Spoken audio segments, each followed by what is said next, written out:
Hi, welcome back to the Untamed podcast, where there's no episodes. I'm just going to share and riff and speak on things that are dear to my heart, things that I am created, and anything else.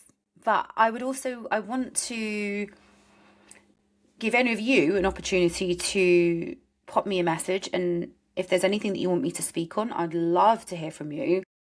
Because sometimes, even though this is like episode 2, even though I'm not doing episodes, I like to have conversation, because sometimes these social media outlets feel like you're speaking into an echo chamber. So please throw me a comment or throw me a DM, and I'd love to hear from you. I wanted to speak. I touched on Sambaddha in the last one, and I think I'm gonna speak on Sambaddha and why I created it, and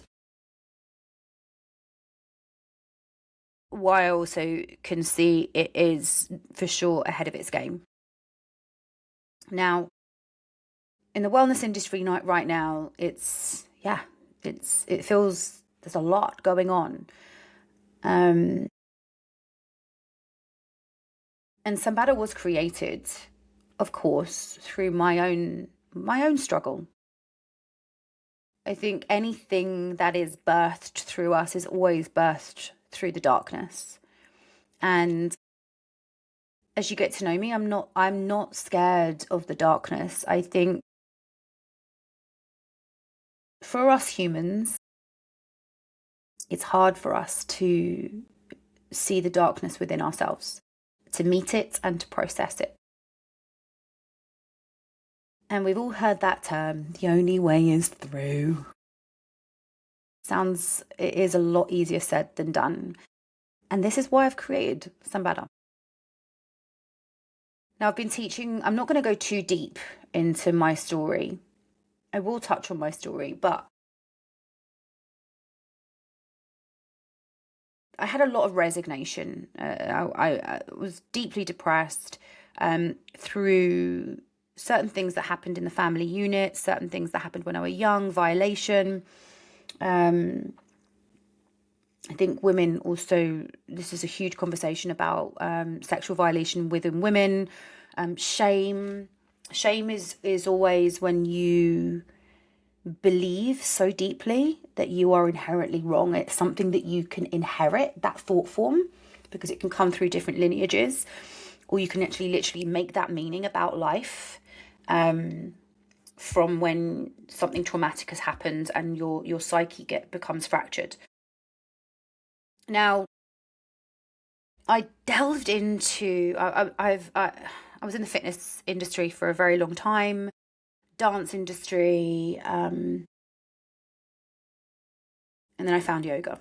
I've also actually found a practice that was yoga and dance, which was so powerful at that time. And I know that it also had a massive, profound effect on me teaching the way that I always taught. I always have taught from a bit of a somatic lens. This is before the word somatic was even a thing. I think intuitively I always knew that from my own experience and from my own lens. Now, somatic work for me is so important, so powerful, and the difference, why Sambaddha is different, it's not just a somatic certification. We delve into your psyche too, because the body and mind are two sides of the same coin. And it's when I journeyed through the body-mind maturation method, it opened my eyes to a lot. It opened my eyes to even how I was leading and holding space from this place of overgiving all the time. Overgiving. And then I started to see that I had built a career.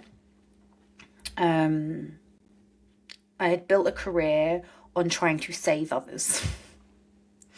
And I'm sure many of you, if you are a space holder, you can potentially resonate with that. because we try to go and out there and heal the world. Yeah, I'm a big MJ fan, but we do that from a place of like trying to save the world, and you cannot save anyone. Now, we can conceptually understand this. I want to really add this piece. We can conceptually understand things. It doesn't mean that we still don't do it unconsciously. And this is where I want to bring in this element, because we cannot look into our unconscious. Our unconscious doesn't want us to look at it, right? There's a mechanical mechanism to it, because our subconscious thinks it's helping us, because at some point the way that it was functioning was in order to keep us safe. And so for me, Sambaddha is around expanding your capacity. You could have done all this healing work, and then you're realizing life loves to life, right? But it's how we meet life, how we respond to life when life wants to pull the rug from underneath us. And a lot of the time we'll find when something challenging happens, all of our stuff will come back up, and we may then think, oh, why? And we question, right? Why am I feeling like this? All of these things. Nothing is linear.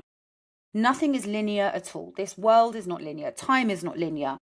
Everything cycles, and we have been living from the logical mind for far too long. Now, I'm a double Pisces here. I feel like I've been waiting for these times, because I've always felt like a bit of an alien.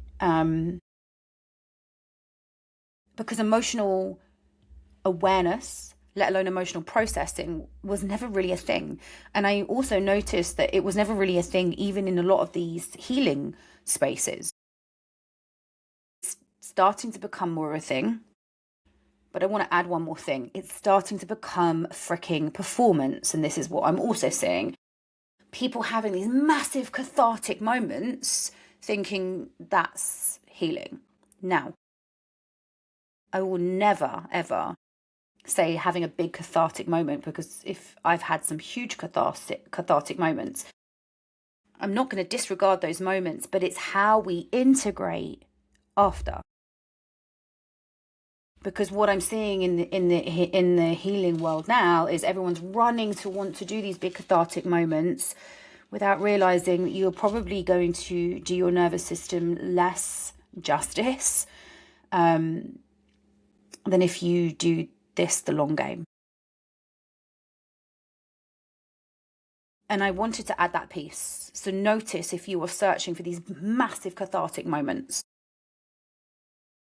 they are needed. They are needed. Of course they're needed, especially when we have suppressed so much. And I want to bring in awareness. Our mind is scared to feel. Again, we can conceptually understand this.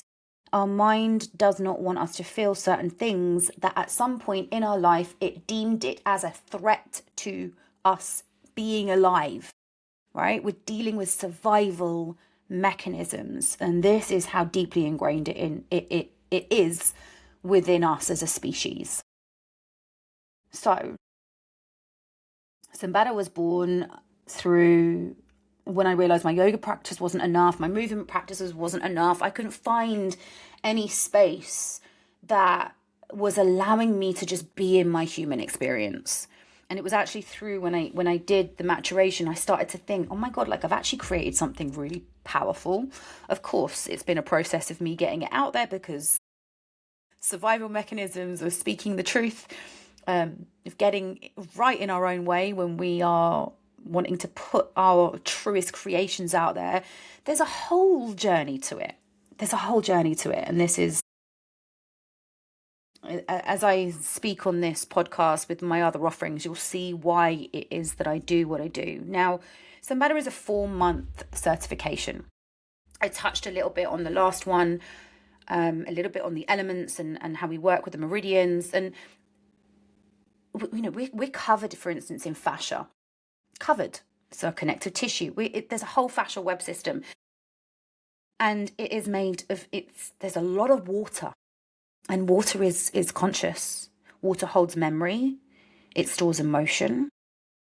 And now, when we're not allowing ourselves to be in our body and we're living from the mind, what happens? Things get stuck, frozen, tight. And it's until you start to do somatic awareness. And by the way, you cannot understand somatics from your mind. I want to say that again. You cannot understand somatics from your mind. Everything we still, and cannot even see it, and I say this with so much compassion, we're still trying to absorb everything from the mind. And I see it in so many courses that I have taken. And whilst knowledge is power to a point, because knowing more doesn't allow yourself to actually alchemize and outgrow some of your patterns.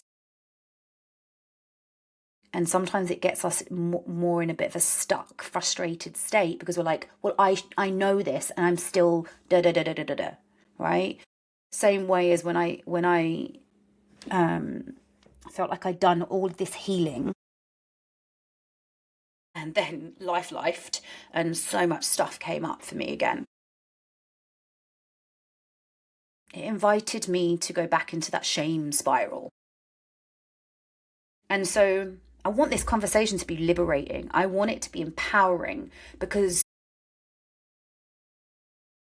you may have heard of shadow work and subconscious work. Subconscious work and shadow work, survival mechanisms. They're the same thought forms. They're the same. They're kind of they're within the same umbrella. I want this to be liberating, because when we speak about shadow work, it can feel dark, right? Because we're talking about the parts of ourselves that were exiled. And the shadow doesn't want us to shine the light on it. It doesn't. You know why? Because as soon as we do, it loosens its grip. And this is why it's really important for us to speak about this from an empowering place. It can be uncomfortable doing shadow work. Of course it is. Because our subconscious wants us to stay looping and safe and stuck. But there's no freedom in that. There's no freedom in that. So I want this conversation to be liberating as I speak about the practice that I have created. Now, it is a 4-month practice, and the crux of it is really and truly about you coming back into your own body. We can only lead others as far as we've led ourselves. And it's a process. It's a process. I've seen my students come out of Sambaddha and then come into my Untamed membership that I run. And sometimes things started to land kind of after the certification. They're like, oh my God, I didn't even see. Because we don't realize when we can't see who we're being. We cannot see who we're being. We have these blinkers on, right? And we just think that that's our reality. And this is a beautiful, beautiful process to be able to see where you're overgiving, where you're feeling resentment, where you keep finding yourself stuck into, I don't know, teaching about 1,000 million classes all the time, or taking on about 1,000 million clients and then feeling absolutely depleted because you're not even charging enough, and going into this savior mode. I'm just giving you one example here. Now, I give you somatic practices, but we've got to go there ourselves, right? And there's a whole journey through all of the elements, because we are all of the elements. I touched on this in the last one. We literally touch on everything from the meridians to our fascia, to the womb space, to your voice, to primal sounding, to expression of rage, to working with your disciplined devotion, your movement practice, moving your body daily, but with intention, with deep intention and connection, and noticing when you are moving from place of either performance or autopilot, or where you're avoiding things. One of the biggest parts of Sambaddha is noticing when there's resistance, because that is such a portal. Noticing when you are resisting something, because that shows us so much. So much. There are yoga poses, but there are also lots of different somatic practices. I think I touch on this, from mirror work to rage to primal sounding to tapping to feeling into the body, and then also seeing what your mind is doing. I work around certain sequences for you to get into your body. We work coming back into the heart a little bit later, because the heart is the most vulnerable piece. As humans, I truly believe that it's the journey always coming back into the heart. The heart is the seat of your soul. I touched on this on the last one. And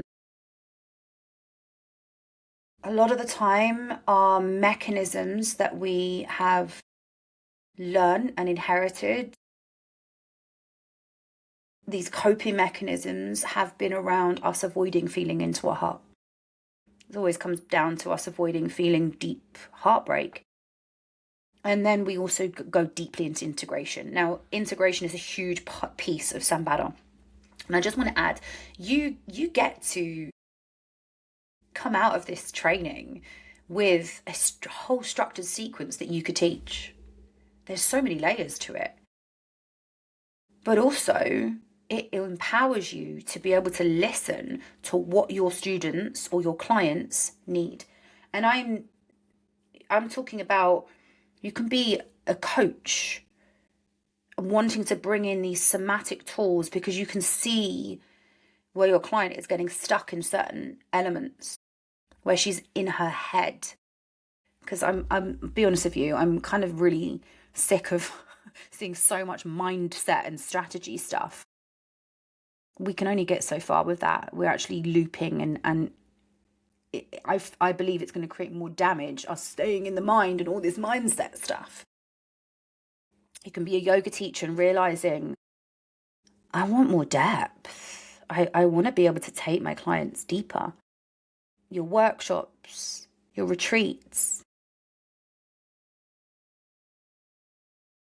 And it will profoundly shift how you hold space. It will profoundly shift how you hold space.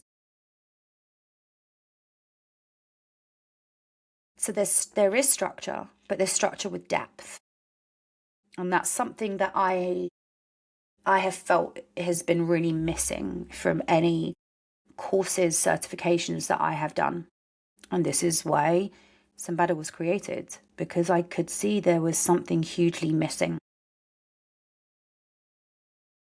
I'm going to leave it there today. I'm going to leave it as a shorter episode. If you have any questions, I would love to hear from you. Before I go, I'll just touch on a little bit of the sequencing. Earth is about really bringing such deep embodied awareness to who you're being, and slowing right down and actually coming back into the body and listening deeply. Water is a lot more kind of expressive and untamed. Sensuality, voice, rage. This is all about when we're realizing that we can be in our functional freeze. We do a whole section, of course, on polyvagal theory. But then I bring in the awareness of your subconscious. I bring in the awareness of what comes up in your cycle, connection to your womb. I bring in vocal sounding expression, the vagus nerve, the connect. Your throat is connected to your cervix. Your relationship with discipline, your relationship with devotion. And I tie in both of them, because I had a very toxic relationship with discipline for a long time, because it was a way of me coping. I was a massive gym buddy. I was a weight. I loved picking up the weights. Don't get me wrong. I still do, but I had to swing to the other side of the pendulum because I was using the gym and the discipline to punish myself. So you can see I bring in such a broad awareness to every part. Now, the early bird ends at the end of this month. We start the 28th of March, which is a powerful kind of entry point because we've just entered into this energetic new year. And I'm going to say this now. This year is really about coming back and anchoring into your body.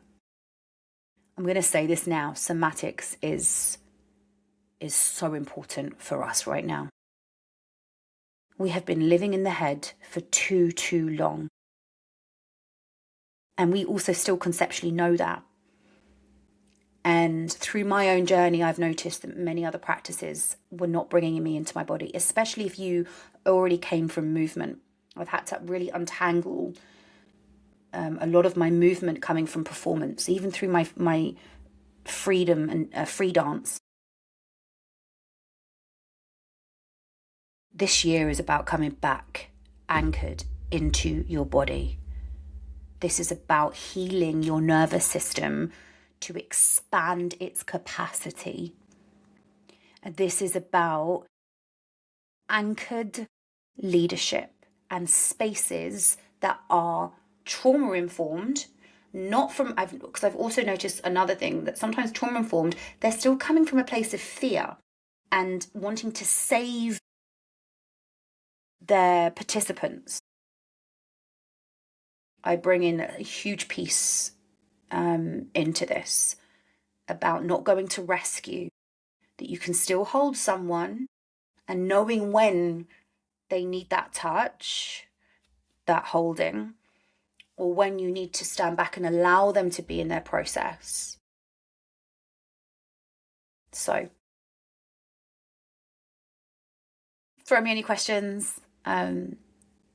It's so good to be back. I will try to record some of these podcasts as regularly as possible.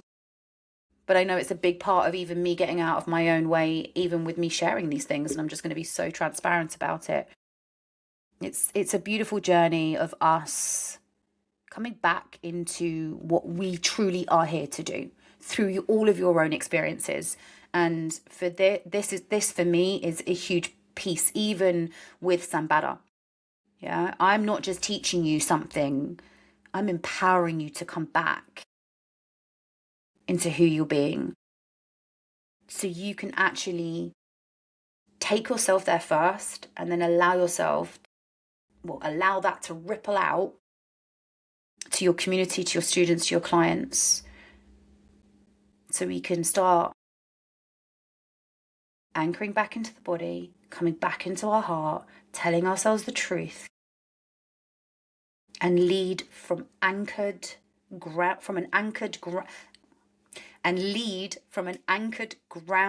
place, and not from a place of performance. I love you. Have the most beautiful morning, afternoon, or evening. And connect with me. I'd love to hear from you. Peace out. Bye.